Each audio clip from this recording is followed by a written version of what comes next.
again, everybody. I'm Matthew White, and welcome to another edition of FYI, right here from the Real Estate Channel studios in Vancouver. I'm pleased to have in the studio with me today Mr. Reg Ofreneo from Amex Broadway West Realty, correct? Yes. All right, good, I got it right.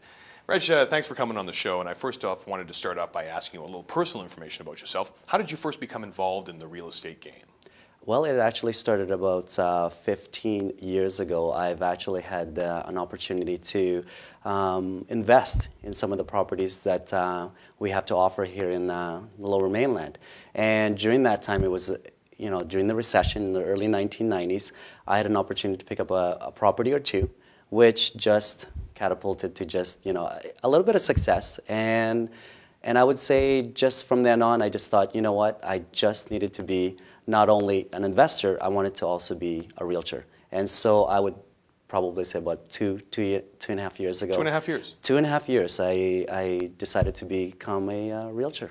Isn't that interesting? And we speak to a lot of realtors and we find out about the fact that their first dabble into, considering potentially being a realtor was the first purchase themselves. And I guess that there's something about getting over that hurdle and the learning process that occurs that actually allows you to think, hey, I can do this. Absolutely, absolutely.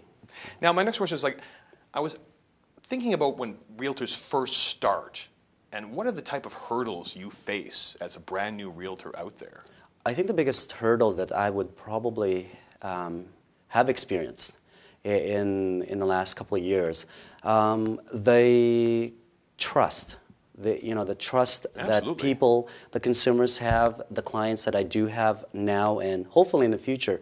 I find that, the biggest thing that they look for, not only to know that you are knowledgeable, of course, in what they're looking for, but also at the same time, can they trust you? Because they've gone through a lot of other realtors in the past, and they are investors themselves, not only with their first property as a first-time home buyer, but also with other properties. And, knowing the fact that, well, if I choose you, why am I choosing you?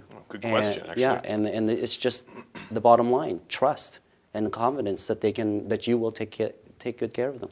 Yeah, I guess it's right up there with the top three most stressful occurrences in someone's life, is one of them being buying a home. So what can you do to gain that trust and to instill that in people? I think the most important thing that I have, that I provide for them, is that they can basically ask me anything they want and just be upfront.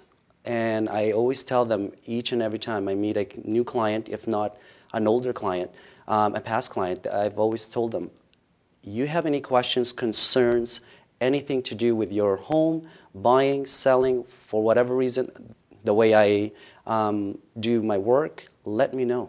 So I guess the cell phone may be ringing at all hours. Pretty much. Right. Yeah, absolutely. Now, what do you think? Let's talk about the market for a second. 2010 games just around the corner. And what do you think that's going to do to the actual Vancouver market? How do you think it's going to affect things? It's funny, it's always a question of whether or not people are going to find, Vancouver the next place to be. Next big place. We've always had the, question back in 1986 when we had the Expo and so forth. Is it going to be the next spot? Because that's what they were trying to hope for. And did it work out? Well, that's something to somewhere in the middle. Yeah, somewhere in the middle yeah. and so forth. So, it's hard to say. I think it's something for us to wait and see. It really seems to vary from who you speak to. I actually like your response better because a lot of people I speak to, they're like, it's going to be, no, it's going to be underwhelming, or yes, it's going to be overwhelming. But I think a wait-and-see approach is probably the best way to go.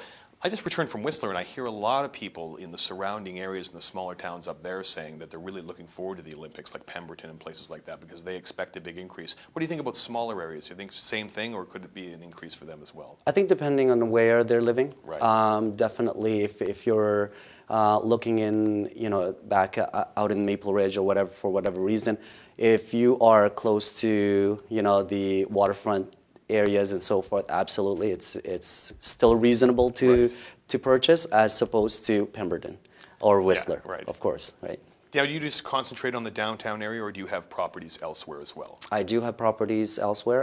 Not only do I focus on the Vancouver Lower Mainland, I've also got the Fraser Valley, which I do a lot of business, both Vancouver, Burnaby, New Westminster, and both Surrey and Langley. So how does a realtor go about getting clients? I mean, how do you get properties to sell? Do they call you, or is it something active that you can go out and recruit these properties? That's a great question. I actually had a client ask me, does my firm provide those things for me? And first and most of, no, they don't. I have to advertise. Simply something like this. With the real estate channel, I advertise. I've also advertised elsewhere, whether or not in the newspaper, with our real estate weekly that we have, circulating every week. On listings, every time I have a listing, I have to advertise and let people know. When I have a sign out, in front of the house, people need to see that, and hopefully, Right. they'll see the real estate channel, for whatever reason, and they'll call, look it up, and say, hey, I want to deal with him. Well, and as you know, as the folks at home are just becoming aware, you have recently signed on with the Real Estate Channel. It's excellent to have you aboard. I wanted to ask you, get your opinion on recreational properties. Do you think they're a good investment? I hear a lot of people talking about it. What is your opinion on that? Depending on what you are looking for, the most important thing to look for in a recreational property definitely is location. Right. I have to say that if you are going to invest in a recreational property, not only do you need to make sure that it's a great investment, you want to make sure that the long-term investment will pay off. The three things that you want to look for: lakefront, lakeside view, waterfront, as well as mountain view. With those factors, you want to ask yourself, is it going to be rentable? Right. Do people want to rent, over and over again? Because with the mortgage rates going up, the first thing that's going to go, it's not going to be your residential property, it's going to be your recreational property. I suppose you would even have to look at potentially reselling someday as well. Absolutely. Yeah, it's good. Lakefront sounds very good to me, Reg. Now, anybody that's watching this at home and would like to get a hold of you to potentially give you one of those properties we were talking about, how can they do that, sir? A few things, a few ways. You can either call me at 778-840-8878. You can also look through my website at regrealtor.com, as well as the Real Estate Channel, which has definitely helped me quite a bit.